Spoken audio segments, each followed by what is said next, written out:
Fenômeno Azul, para tudo! Para tudo, porque hoje o assunto é daqueles que faz o torcedor levantar da cadeira, apertar o celular na mão e dizer: não é possível! Tá circulando com força nas redes que o clube do Remo fez proposta, ou pelo menos uma sondagem bem séria, por ninguém menos que Gabriel Barbosa, o Gabigol, pensando na temporada de 2026. E aí eu te pergunto, olhando no teu olho, tu consegue imaginar o Mangueirão pulsando, a torcida em pé e o cara entrando com o manto azulino? Porque só de imaginar já dá um arrepio. Mas calma, porque essa história tem brilho, tem fumaça, tem bastidor quente e tem disputa pesada envolvendo Santos, Cruzeiro e um personagem que muda o roteiro, Marcos Braz. Vamos organizar isso do jeito certo, sem histeria e sem fanatismo cego. O que se sabe até agora é que um perfil especializado em informações do Remo, o Chaves Remista, divulgou que o atacante teria recebido contato do clube azulino. Não tem nota oficial do Remo, não tem confirmação do staff do jogador, não tem entrevista do próprio Gabigol dizendo é verdade. Então o primeiro ponto é informação de bastidor, é movimento de mercado, é conversa inicial. Só que no futebol, quem acompanha de verdade sabe, muita negociação gigante começa assim, no sussurro, na conversa por fora, na sondagem discreta. E quando o nome é Gabigol, qualquer faísca vira incêndio. E por que essa história ganhou corpo? Porque o mercado de 2026 já começou a se mexer bem antes do que muita gente imagina. Clube grande planeja com antecedência, empresário abre porta, executivo faz ligação. E quando aparece o nome do Marcos Braz nessa narrativa, aí o torcedor já entende que não é conversa de bar qualquer. Braz é um cara de bastidor, de negociação dura, que já trabalhou com Gabigol e sabe exatamente como funciona a mente do jogador, o peso da marca Gabigol e o impacto que esse nome causa em qualquer projeto. E aí vem a pergunta que a torcida quer gritar: o Remo tem condição de entrar numa disputa dessas? E mais, porque o Santos estaria nessa briga também? E o Cruzeiro, que tem contrato e projeto, vai simplesmente assistir? Primeiro, vamos falar do porquê do Remo querer um nome desse tamanho. O Remo vive de identidade, de paixão e de sonho grande. O clube carrega uma torcida que não aceita ser pequeno. O Remo pode estar em fase de reconstrução, pode estar se organizando, mas o Remo tem uma verdade que ninguém tira. Quando o Fenômeno Azul empurra, o clube vira assunto nacional.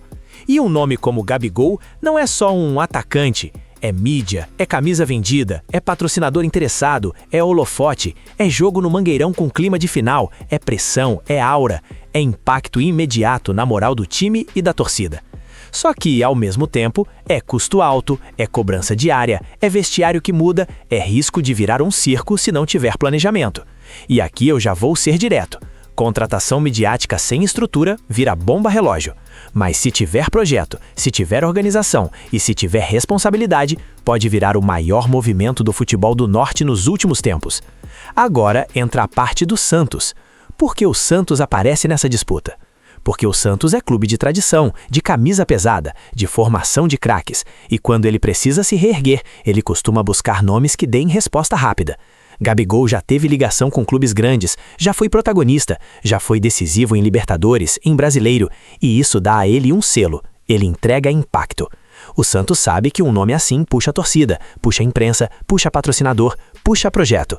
Então, se existe qualquer chance do Gabigol estar disponível no radar para 2026, é óbvio que clubes como o Santos se mexem.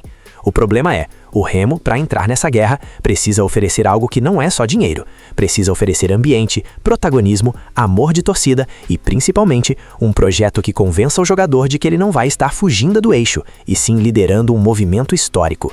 Só que tem um detalhe enorme nessa história. Gabigol recentemente disse em entrevista que está compromissado com o projeto do Cruzeiro e quer honrar os 4 anos de contrato.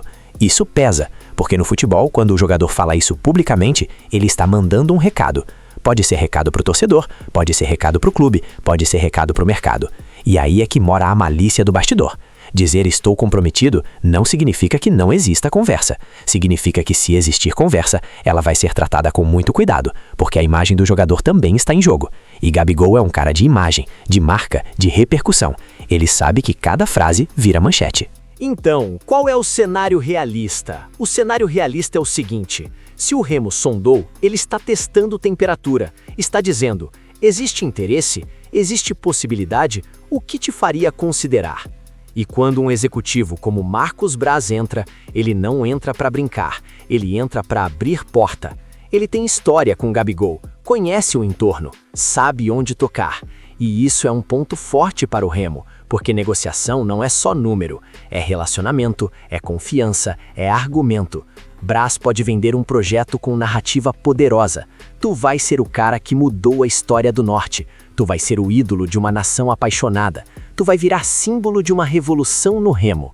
Esse tipo de discurso pega, porque jogador também gosta de legado. E Gabigol, goste ou não goste, é um cara de personalidade, de protagonismo. Ele não é coadjuvante. Ele gosta de ser o centro do palco. E no Remo, se ele viesse, seria o palco inteiro. Mas vamos falar de dinheiro, porque não dá para fugir. Gabigol é caro. Salário, luvas, bônus, estrutura, segurança, tudo. E aí eu vou fazer uma análise bem pé no chão. Sozinho, o Remo não faz isso sem parceria forte. Ou entra investidor, ou entra patrocinador master pesado, ou entra projeto de marketing robusto, ou entra uma composição de receita que faça sentido. E olha que interessante, um nome como Gabigol pode justamente atrair esses parceiros. É aquela lógica, você precisa de dinheiro para contratar, mas a contratação também chama dinheiro. Só que isso só funciona se tiver planejamento. Se for all-in sem lastro, vira irresponsabilidade. E agora eu quero que tu pense comigo como torcedor, mas com cabeça fria. O Remo quer chegar em 2026 como? Quer ser clube que luta para não sofrer? Ou quer ser clube que briga por acesso, por título, por protagonismo? Porque se a ideia do Remo é crescer, a imagem de ambição é parte do processo. E essa notícia, mesmo sem confirmação, já cumpre um papel. Coloca o Remo na conversa grande. Só que eu sei o que o torcedor remista pensa também. A gente quer ambição, mas não quer loucura. A torcida quer reforço de peso, mas quer elenco equilibrado. Quer estrela, mas quer também lateral que marque, volante que morda, zagueiro que não entregue. Porque não adianta ter Gabigol e o time virar peneira atrás. Futebol se ganha com conjunto, não com nome isolado. Porém, um nome isolado muda o patamar da conversa. E isso é real. Vamos entrar na parte psicológica do torcedor e do clube. Por que esse assunto engaja tanto? Porque o remista tem sede de grandeza. O Remo é rei da Amazônia, tem história, tem tradição, tem torcida. E quando surge um rumor desse tamanho, a torcida não vê só o jogador, ela vê reconhecimento, ela vê o Remo sendo respeitado, ela vê o clube voltando a assustar, e isso mexe. Só que aí vem o outro lado, o torcedor também é desconfiado. Ele já viu promessa virar poeira, já viu o nome ventilado virar nada. Então o que a diretoria precisa entender é, se alimenta esse tipo de rumor e depois não entrega nenhum reforço decente, a frustração vem com força e a cobrança vai ser pesada, porque mexer com a esperança do fenômeno azul é brincar com fogo. Agora vamos para a análise de futebol mesmo. Gabigol ainda seria decisivo em 2026? É uma pergunta justa. Gabigol é atacante de área, de presença, de faro de gol, mas também é jogador de ambiente. Ele rende quando tem confiança, quando tem time que cria, quando o modelo favorece. Ele não é aquele cara que pega a bola no meio-campo, dribla 4 e decide sozinho. Ele precisa de um time que entregue chance. Então, se o Remo pensa num movimento desses, tem que pensar no pacote completo. Quem vai municiar? Quem vai jogar por ele? Qual treinador? Qual modelo? Qual estrutura?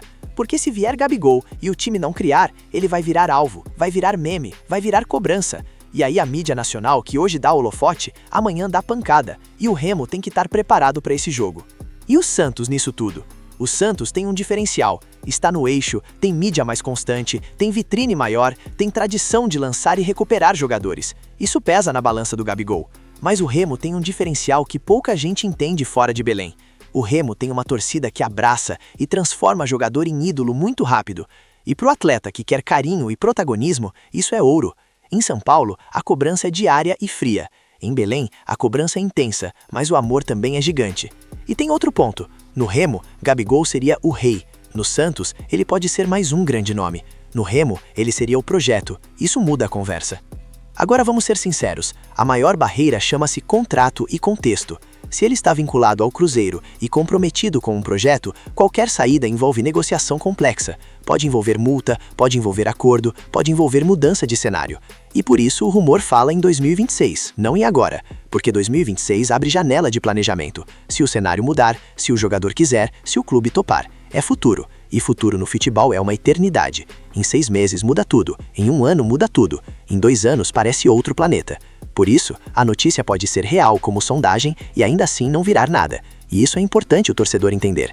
Sondagem não é contrato assinado, é só o primeiro capítulo. Mas aí eu vou jogar uma pimenta, porque aqui é Leão Azulino, aqui a gente não foge do debate. Será que essa história é um balão de ensaio? Será que alguém está usando o nome do Remo para inflar mercado? Isso acontece muito. Perfil solta informação, empresário observa a reação, clube mede repercussão, jogador sente o termômetro. Às vezes, o nome do Remo entra como elemento para valorizar a conversa com outro clube. E eu não estou dizendo que é isso, estou dizendo que pode ser, porque no mercado da bola, meu amigo, muita coisa é estratégia. E o torcedor precisa aprender a separar a emoção de realidade, sem perder a paixão. Dá para sonhar e ao mesmo tempo analisar. E se por algum milagre futebolístico isso avançasse mesmo, o que o Remo precisaria fazer? Primeiro, blindar o ambiente. Nada de bagunça, nada de vaidade interna, nada de dirigente aparecendo mais que jogador. Segundo, planejamento financeiro sério. Terceiro, elenco com cara de time, não de colcha de retalhos. Quarto, comunicação bem feita, porque a imprensa vai vir babando. Quinto, compromisso com resultado, porque estrela grande não aceita perder e não aceita ficar apagada. Se o Remo trouxesse Gabigol, automaticamente viraria candidato a algo grande, e aí não tem desculpa. E isso é um peso. Agora eu vou dar a opinião que muita gente vai amar e muita gente vai odiar. E eu acho que o Remo tem que tentar sim, nem que seja para entender o mercado e mostrar ambição, mas tem que tentar com responsabilidade. Ah, mas vai iludir. Não, tentar não é anunciar. Tentar é negociar em silêncio, estruturar, buscar parceiro e só falar quando estiver perto. O erro é vender sonho sem ter base, mas trabalhar grande eu acho que é obrigação de um clube do tamanho do Remo. O Remo não é clube pequeno, o Remo é clube gigante, com momentos ruins e bons, mas gigante. E gigante pensa grande. E agora eu quero virar o jogo pra você, Fenômeno Azul, porque isso aqui não é monólogo, é arquibancada, é debate, é torcida. Eu quero saber tua opinião de verdade, sem vergonha. Tu acredita que o Remo tem que entrar nessa guerra com o Santos e tentar Gabigol para 2026? Ou tu acha que isso é loucura, que é melhor montar um elenco forte, equilibrado, com custo controlado e buscar resultado sem estrela? Qual é o caminho do Leão Azul? Aposta histórica ou pé no chão? Se tu acha que Gabigol seria um divisor de águas e colocaria o Remo em outro patamar, comenta agora, #Gabigol no Leão. Se tu acha que é viagem e que o Remo tem que ser estratégico e montar time sem se endividar, comenta, #Pé no chão Remo. E eu vou ler os comentários, porque daqui sai o termômetro da torcida. E antes de ir embora, faz o básico do remista raiz. Deixa o like, se inscreve no canal Leão Azulino, ativa o sininho e compartilha esse vídeo no grupo do Remo, da família e da turma do estádio. Porque quanto mais tu fortalece o canal, mais a gente tem voz, mais a gente pressiona, mais a gente cobra e mais a gente se informa. Aqui não tem enrolação. Aqui é Remo, é Amazônia, é filho da glória e do triunfo. E eu vou fechar com uma última pergunta que não quer calar. Se hoje já estão sondando, se o nome Bra está no meio, se o assunto explodiu, será que o Natal do Leão vem com surpresa? Ou é só fumaça para fazer a torcida sonhar? Comenta aí embaixo, que eu quero ver o Fenômeno Azul pegando fogo.